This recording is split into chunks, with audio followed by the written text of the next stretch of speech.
Selamat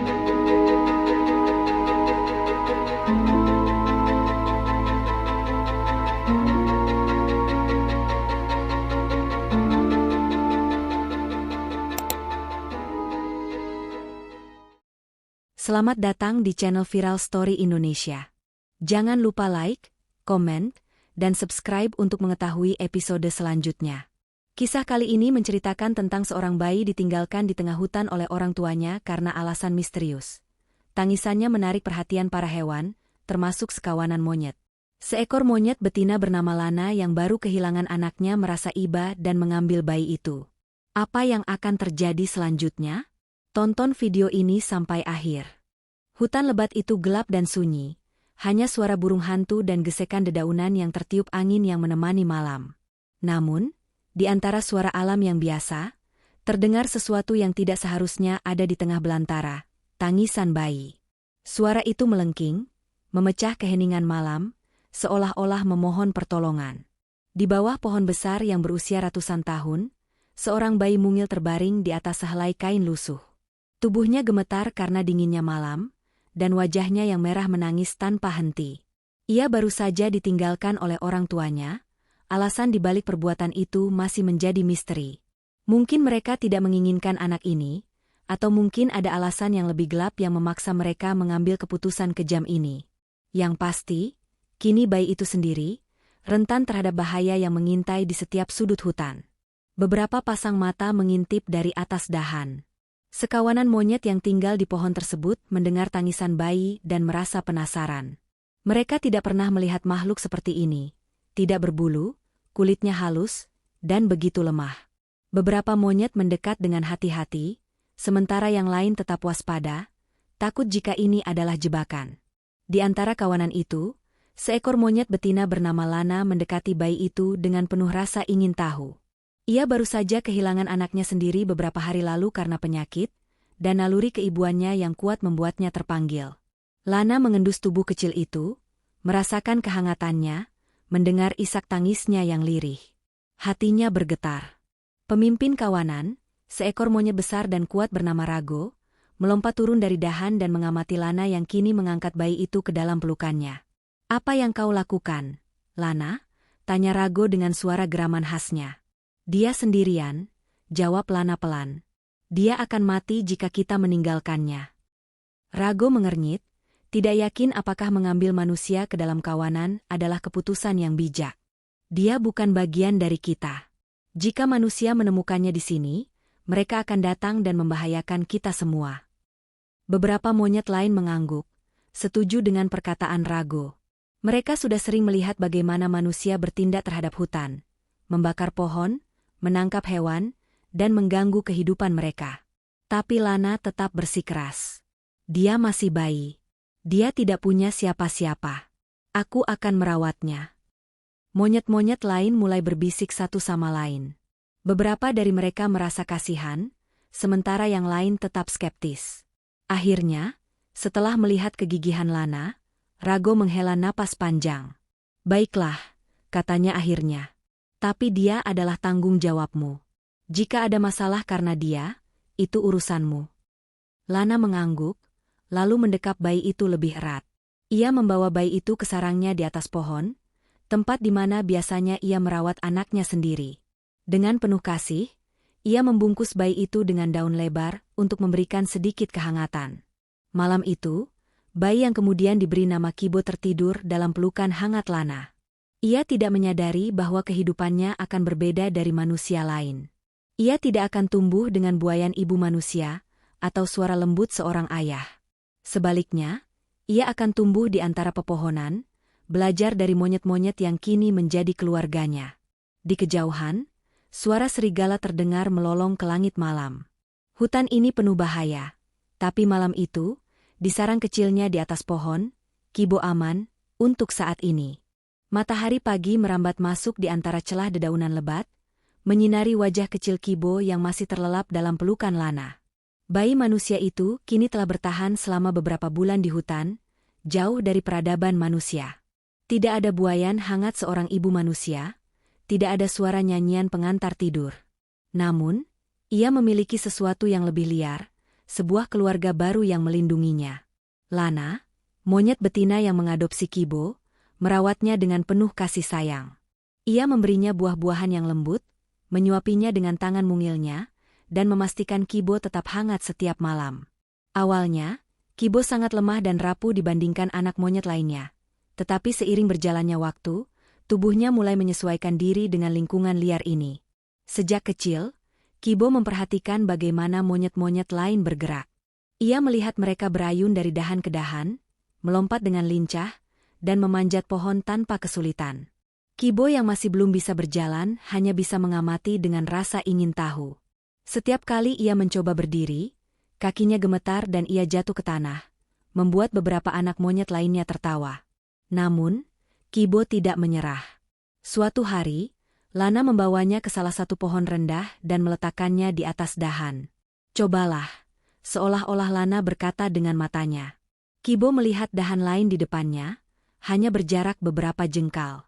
Dengan hati-hati, ia mengulurkan tangannya, mencoba meraih. Namun, sebelum sempat memegangnya, ia terpeleset dan jatuh ke semak-semak di bawahnya. Terdengar suara tawa dari beberapa monyet yang mengamati dari atas. Salah satunya adalah Taro, seekor monyet muda yang selalu meragukan keberadaan Kibo di kawanan mereka. "Dia tidak bisa seperti kita," ujar Taro sambil mencibir. "Dia tidak punya ekor, tidak punya cakar yang kuat. Dia hanya manusia lemah." Kibo tidak mengerti kata-kata itu sepenuhnya, tetapi ia bisa merasakan ejekan di dalamnya. Ia merasa frustrasi. Namun, Lana turun dan mengelus kepalanya dengan lembut. "Cobalah lagi," seolah-olah ia berkata. Dan Kibo mencobanya lagi. Hari demi hari, ia belajar menyeimbangkan tubuhnya. Ia mulai bisa memanjat pohon kecil, merangkak di dahan rendah, dan bahkan berayun dengan kedua tangannya. Ia tidak bisa secepat atau selincah monyet lain, tetapi ia memiliki sesuatu yang mereka tidak punya, kecerdikan. Ketika anak monyet lainnya kesulitan mengambil buah yang tergantung terlalu tinggi, Kibo menemukan cara menggunakan ranting panjang untuk menjatuhkannya. Saat musim hujan tiba dan kawanan kesulitan mencari makanan, Kibo mengamati jejak babi hutan yang sering menggali akar-akar lezat di dalam tanah dan menunjukkannya pada Lana. Sedikit demi sedikit, beberapa anggota kawanan mulai mengakui keberadaannya. Namun, Rago, sang pemimpin, masih waspada. Ia melihat bagaimana Kibo bertumbuh dengan cara yang berbeda dari monyet lainnya. "Dia mungkin terlihat seperti kita, tapi dia tetap manusia," gumamnya suatu hari sambil mengamati anak itu dari jauh. Suatu malam, ketika bulan bersinar terang di langit, Kibo duduk di atas dahan pohon besar, menatap rembulan. Ada sesuatu di dalam dirinya yang terasa kosong. Ia tidak tahu dari mana ia berasal atau mengapa ia berbeda. Namun, ketika Lana datang dan merangkulnya erat, ia tahu satu hal, ini adalah rumahnya. Hutan adalah tempat ia tumbuh. Dan disinilah ia akan menjadi kuat. Pagi itu, sinar matahari menyelinap masuk di antara dedaunan, menandai dimulainya hari baru di hutan. Kibo, yang kini telah tumbuh menjadi anak kecil yang lincah, sedang duduk di atas pohon sambil mengunyah buah mangga yang baru saja ia petik. Tubuhnya yang dulu lemah kini lebih kuat, meskipun ia tetap berbeda dari kawanan monyet lainnya. Ia masih tidak bisa berayun secepat mereka atau melompat sejauh mereka, tetapi kecerdasannya membuatnya bisa mengakali banyak hal. Namun, hutan bukanlah tempat yang selalu damai. Bahaya mengintai dari segala arah, baik dari dalam maupun luar. Di suatu sore yang mendung, ketika Kibo sedang bermain dengan beberapa anak monyet lainnya, terdengar suara gemuruh dari balik semak-semak. Daun-daun bergerak liar, dan kawanan burung tiba-tiba terbang berhamburan ke langit. Semua monyet langsung berhenti bermain dan menegang. Mereka tahu betul bahwa suara seperti itu hanya berarti satu hal, pemangsa telah datang. Dari balik semak belukar, muncullah seekor harimau besar berwarna jingga dengan belang hitam yang tegas. Matanya tajam, taringnya menyeringai.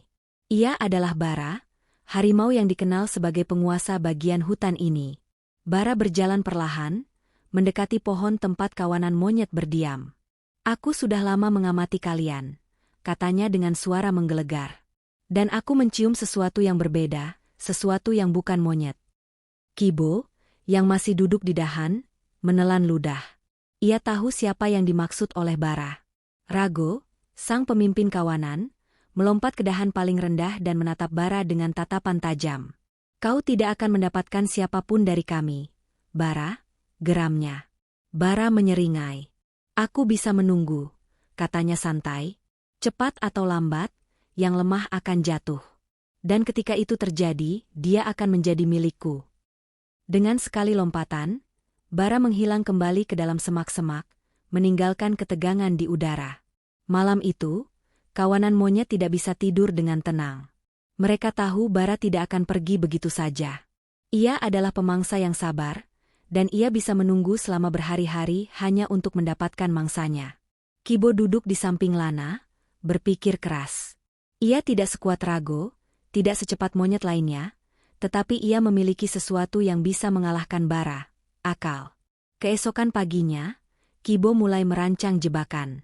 Ia mengamati bagaimana manusia yang pernah masuk ke hutan meninggalkan perangkap untuk hewan-hewan kecil, lalu meniru idenya dengan caranya sendiri. Dengan bantuan beberapa monyet lain, ia mengumpulkan ranting, daun, dan akar-akar yang kuat untuk membuat perangkap di tanah dekat wilayah tempat Bara biasanya mengintai. Jika Bara menginjak bagian ini, Kibo menjelaskan pada Rago, kita bisa menjatuhkan batang kayu besar dari atas dan membuatnya terjebak. Rago menatap anak manusia itu dengan penuh pertimbangan.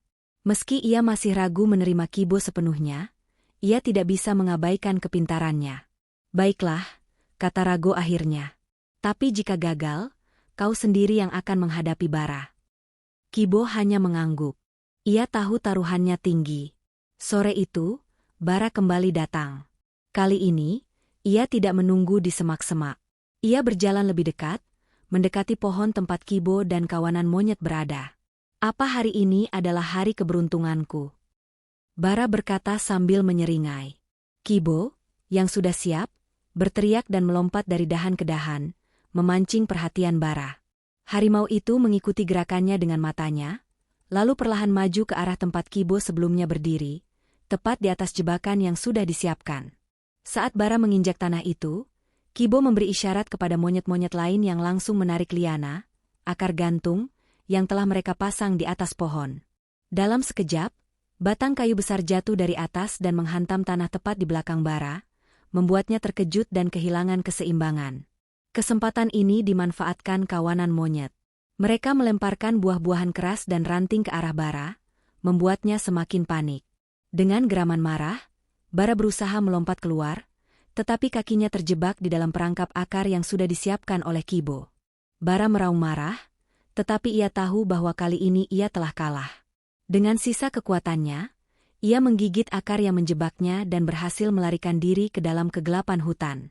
Saat keheningan kembali menyelimuti hutan, para monyet bersorak dan melompat-lompat kegirangan.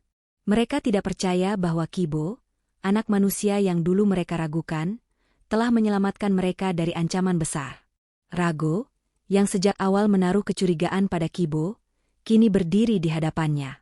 Ia menatapnya lama, lalu mengangguk kecil. Kau mungkin bukan seperti kami, katanya dengan suara berat, tetapi hari ini, kau telah membuktikan bahwa kau adalah bagian dari kawanan ini. Kibo tersenyum. Untuk pertama kalinya, ia merasa benar-benar diterima. Namun, meskipun ancaman dari Bara telah berlalu, ada bahaya lain yang sedang mengintai dari luar hutan, bahaya yang datang dari manusia. Dan Kibo tidak tahu bahwa takdirnya perlahan akan membawanya kembali ke asalnya. Hari-hari berlalu setelah pertempuran Kibo dengan Bara, dan kehidupan di hutan kembali berjalan seperti biasa. Kibo semakin diterima oleh kawanan monyet, meskipun ia tetap berbeda dalam banyak hal. Ia belajar berburu makanan dengan lebih efisien, menemukan sumber air tersembunyi, dan bahkan mengembangkan cara baru untuk berkomunikasi dengan kawanan menggunakan gerakan tangan dan suara uniknya. Namun, sesuatu yang tak terduga terjadi pada suatu siang yang tenang. Kibo dan beberapa monyet lainnya sedang memanjat pohon tinggi untuk mencari buah ketika mereka mendengar suara asing yang belum pernah mereka dengar sebelumnya. Suara langkah kaki berat, suara benda tajam menebas dahan, dan suara manusia. Kibo membeku. Di bawah pepohonan, terlihat beberapa pria berjalan perlahan di antara semak-semak. Mereka membawa tombak, busur, dan golok besar. Pakaian mereka terbuat dari kulit binatang dan serat tanaman, wajah mereka tertutup oleh kain untuk menghindari serangga hutan. Mereka bukan penebang pohon biasa. Mereka adalah pemburu.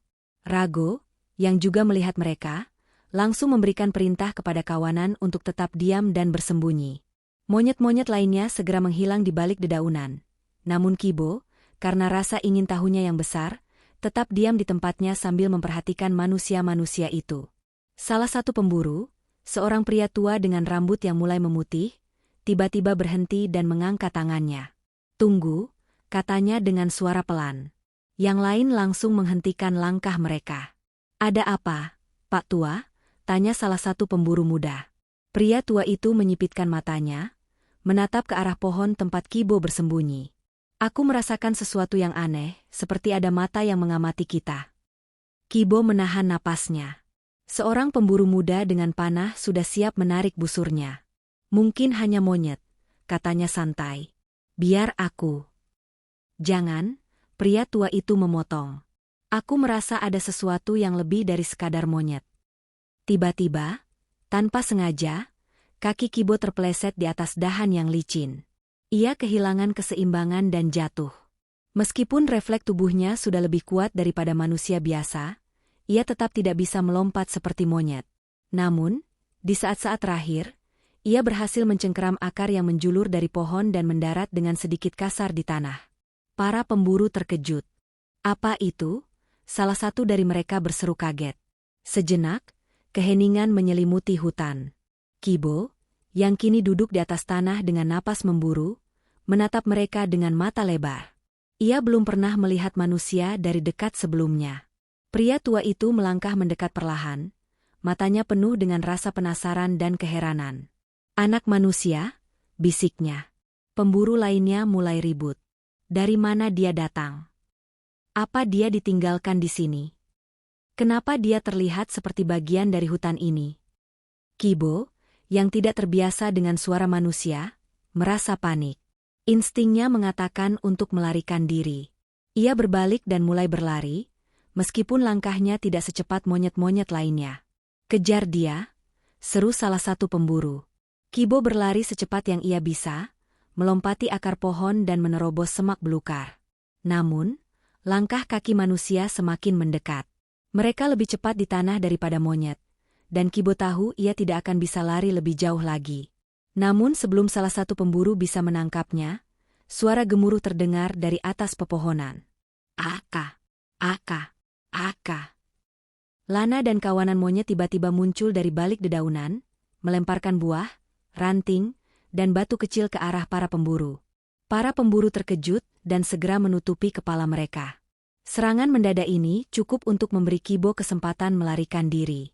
Ia segera memanjat pohon terdekat dengan cekatan dan menghilang bersama Lana dan kawanan lainnya. Pria tua itu hanya bisa menatap kepergian Kibo dengan ekspresi yang sulit diartikan. "Dia bukan sekadar anak manusia biasa," gumamnya. Malam itu, Kibo duduk di dekat Lana di atas pohon, masih memikirkan apa yang baru saja terjadi. Untuk pertama kalinya dalam hidupnya, ia melihat manusia, makhluk yang serupa dengannya. "Lana," katanya pelan sambil menatap monyet betina yang telah merawatnya sejak kecil. "Aku berbeda, bukan?" Lana tidak bisa menjawab dengan kata-kata, tetapi ia mengelus kepala Kibo dengan lembut, seperti seorang ibu yang ingin menenangkan anaknya. Namun, Kibo tidak bisa menghilangkan perasaan aneh di dalam hatinya. Seolah-olah, untuk pertama kalinya, ia bertanya pada dirinya sendiri, "Siapa aku sebenarnya?" Jauh di dalam hutan, pria tua pemburu itu masih berdiri di tempat di mana Kibo menghilang. Ia menatap ke arah gelap hutan dan berkata pelan kepada dirinya sendiri, "Aku harus mencari tahu siapa dia sebenarnya." Takdir Kibo perlahan mulai berubah. Malam di hutan terasa lebih sunyi dari biasanya. Angin berbisik lembut di antara pepohonan, sementara Kibo duduk di dahan tertinggi, menatap langit penuh bintang. Sejak pertemuannya dengan manusia, pikirannya terus dipenuhi pertanyaan yang tak bisa ia jawab. Siapa aku sebenarnya? Selama ini, ia selalu merasa bahwa hutan adalah rumahnya. Lana adalah ibunya, Rago adalah pemimpin yang ia hormati, dan kawanan monyet adalah keluarganya. Namun, melihat manusia untuk pertama kalinya membuatnya menyadari sesuatu. Ada dunia lain di luar hutan ini. Dunia yang mungkin seharusnya menjadi tempatnya. Di bawah, Lana duduk diam, memperhatikan Kibo dengan tatapan lembut. Ia tahu ada sesuatu yang mengganggu anak manusia yang ia rawat sejak bayi. Kau melihat mereka, gumam Rago tiba-tiba, muncul dari balik bayangan. Dan kini kau mulai bertanya-tanya di mana tempatmu yang sebenarnya. Kibo menoleh ke arah pemimpin kawanan itu. Aku tidak tahu, katanya jujur. Aku selalu merasa menjadi bagian dari kawanan ini, tetapi, aku juga ingin tahu siapa aku sebenarnya. Rago menghela napas dalam. Ia sudah memperkirakan bahwa saat ini akan tiba. Manusia bukan seperti kita, Kibo. Mereka berbeda. Mereka membunuh untuk alasan yang tidak kita mengerti. Jika kau pergi ke dunia mereka, kau mungkin tidak akan pernah bisa kembali. Kibo terdiam. Keesokan harinya, sesuatu yang tak terduga terjadi. Dari kejauhan, terdengar suara langkah kaki manusia mendekati hutan. Kawanan monyet segera naik atas pohon, menyembunyikan diri. Namun, Kibo tetap diam, rasa penasarannya lebih besar dari ketakutannya. Pria tua pemburu yang pernah melihatnya sebelumnya kini kembali, tetapi kali ini ia datang sendirian. Ia berjalan perlahan, berhenti di tengah hutan, lalu berlutut dan meletakkan sesuatu di tanah, sepotong pakaian kecil yang terlihat usang. Kibo menatap benda itu dengan perasaan aneh. Ia tidak mengerti mengapa, tetapi benda itu terasa familiar. Pria tua itu mengangkat kepalanya dan berbicara dengan suara lembut. Aku tidak tahu apakah kau bisa mengerti aku, tapi jika kau mendengar ini, aku ingin kau tahu sesuatu. Kibo tetap diam di atas pohon, mendengarkan. Bertahun-tahun yang lalu, ada sebuah desa kecil di luar hutan ini. Suatu malam, seorang bayi diculik oleh seseorang dan dibawa ke dalam hutan. Tidak ada yang menemukannya. Kami mengira bayi itu sudah mati. Pria itu berhenti sejenak. Suaranya bergetar. Tapi ternyata, dia masih hidup. Kibo menatap pria itu dengan mata lebar. Ia merasa ada sesuatu yang bergerak di dalam dadanya, sesuatu yang belum pernah ia rasakan sebelumnya. Aku adalah kepala desa itu, lanjut pria tua itu. Dan aku mungkin adalah kakekmu. Kibo tidak tahu apa yang harus ia lakukan. Jika pria ini benar, berarti ada manusia lain yang mungkin adalah keluarganya. Berarti ia memiliki asal-usul yang selama ini ia cari. Namun, bagaimana dengan kawanan monyet? Bagaimana dengan Lana yang telah merawatnya seperti anaknya sendiri? Lana mendekatinya, meraih tangannya dengan lembut seolah mencoba memberinya ketenangan. Kibo menatap ibu angkatnya, hatinya terasa berat. Kau harus memilih, kata Rago. Dunia mereka atau dunia kita. Kau tidak bisa berada di dua tempat sekaligus. Kibo menggigit bibirnya. Hatinya terasa seperti terkoyak menjadi dua. Setelah lama berpikir, akhirnya Kibo turun dari pohon dan berdiri di hadapan pria tua itu. Sang kakek menatapnya dengan penuh harapan. Apakah aku benar-benar berasal dari sana? Tanya Kibo dengan suara lirih. Pria tua itu mengangguk. Ya, dan aku ingin membawamu pulang. Kibo menunduk. Ia memikirkan kehidupannya di hutan, berayun di antara dahan, tertawa bersama kawanan, berburu makanan dengan kecerdikannya. Tetapi ia juga memikirkan hal yang belum pernah ia rasakan, kehidupan sebagai manusia yang sebenarnya. Akhirnya, ia mengangkat kepalanya dan berkata, aku ingin tahu siapa diriku sebenarnya, tetapi aku tidak bisa meninggalkan mereka. Pria tua itu terkejut. Apa maksudmu? Aku ingin pergi bersamamu dan melihat dunia manusia, tetapi aku juga ingin tetap menjadi bagian dari hutan ini, kata Kibo dengan mantap. Aku tidak ingin memilih salah satu. Aku ingin menjadi jembatan di antara keduanya. Rago menatapnya dengan mata tajam, lalu akhirnya mengangguk dengan hormat. Kau memang bukan monyet, tetapi kau juga bukan manusia biasa. Kau adalah Kibo, anak hutan. Pria tua itu tersenyum kecil. Jika itu yang kau inginkan, maka aku akan membantumu. Kibo akhirnya pergi bersama pria tua itu ke desa, tetapi ia berjanji untuk kembali ke hutan sesering mungkin. Ia ingin belajar tentang dunia manusia, tetapi tidak akan melupakan tempat di mana ia tumbuh besar. Saat ia berjalan meninggalkan hutan, Lana menatapnya dengan mata penuh kasih. Ia tahu anak manusia yang ia rawat telah tumbuh menjadi sosok yang luar biasa. Dari atas pohon, Kawanan monyet berteriak seolah mengucapkan perpisahan. Kibo menoleh sekali lagi sebelum akhirnya melangkah ke dunia baru. Dunia yang akan membawanya pada petualangan yang lebih besar. Namun, di dalam hatinya, ia tahu satu hal yang pasti. Hutan akan selalu menjadi rumahnya. Terima kasih sudah menonton video ini. Sampai jumpa di video selanjutnya.